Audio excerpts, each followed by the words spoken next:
start with a simple question. You may ask yourself, why are we still researching bone fractures? Doesn't bone just heal? Yes, it does. Bone is one of the few tissues in the human body that heals without a scar.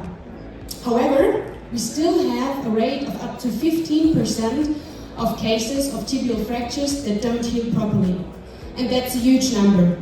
So, healing complications, however, they could be avoided if they would be detected early.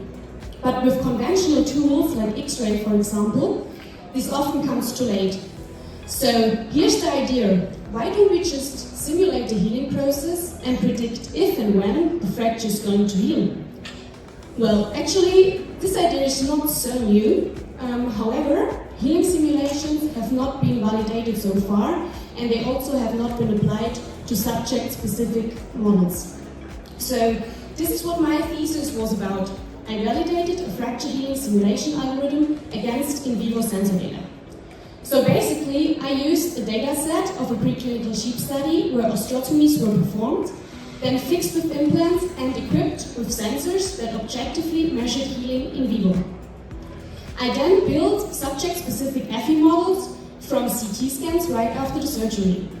I then applied forces to those FE models and then measured the resulting strain. And based on the strain, we then predicted how the tissue forms and also how the tissue differentiates. And applying this loading for several iterations, we then could obtain healing curves. So I was actually successful in really predicting how this bone would heal and also how the tissue would form.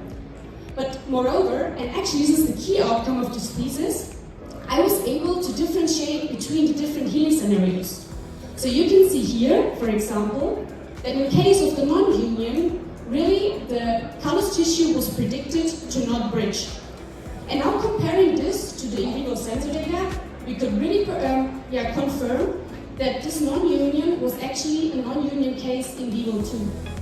So in other words, from just a single CT scan, we were able to predict if the fracture is going to be a normal healer, a delayed healer, or a non-union, confirmed by what we had from the in vivo sensor data. And now imagine the clinical potential. If a doctor could just one day tell you, yeah, based on our simulation, your fracture is likely to heal in 8 weeks. Or, and even more important, there's a high risk of a non-union, we need to change something now. Actually, we still need quite to do a lot of work, but it's really a step forward into reducing healing complications and therefore improving patient care.